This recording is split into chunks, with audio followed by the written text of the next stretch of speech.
Good afternoon. It's time to talk about week 2. Your weekly agendas and checklists will be arranged by content and assignments.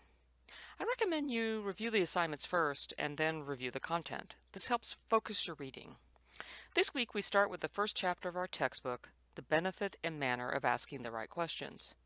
In addition to the textbook chapters, you will watch and read resources on critical thinking as well as bias and stereotypes. The full title of this class is Critical Thinking and Academic Research. We're starting the academic research component with the topic of scholarly conversation. Scholars share knowledge continually, and you need to learn how that happens. I want to get this out in the open right away. In this class, I don't want to change your opinions or beliefs on topics. This class has an external and an internal focus. 1. You will learn how to identify the argument an author or speaker is making along with the reasons and evidence they use. 2. You will have a better understanding of why you hold the beliefs and opinions that you have. Critical thinkers are skeptical, but not to the point where they don't believe anything. They don't accept or reject arguments and ideas blindly. Critical thinkers are aware of their own biases, and they learn to compensate for them by seeking out information from other perspectives. I want you to learn to recognize when an idea is supported by credible evidence and when there is only an appeal to your emotions. I want you to resist the urge to think in terms of right and wrong, or black and white, or that there's only one right answer to difficult issues. Tentative opinions and decisions are okay, and they're often the only reasonable stance. As you gather more information, you can change your opinion. The title of the textbook gives this away, but our class will explore questions that will help you learn more about a topic. Critical thinking questions are not about tearing down the arguments of others.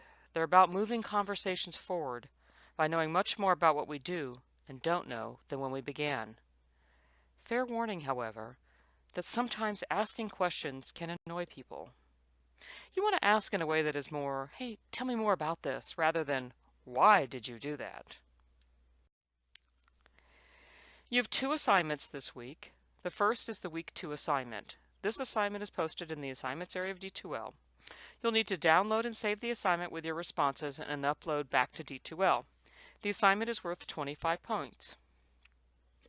I know you are juggling work, other classes, families, etc., and I want to give you some flexibility around assignments.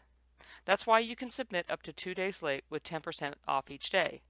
I will also drop your lowest score for journals, discussions, and weekly assignments. I have D2L set up to automatically do this, so as soon as you have your first grade in these categories, D2L will indicate the grade is dropped.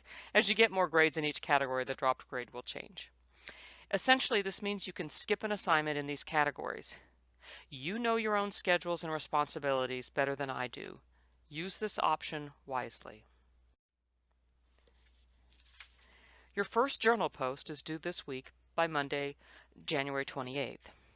Your journals are in the journals discussion forum. If you do not see your journal, contact me immediately. The same late penalty applies to journal posts. The separate journal overview video has more details. I will remind you on Tuesday morning, January 29th, if you haven't completed the assignments. They'll be late, but it's always better to get some points than no points.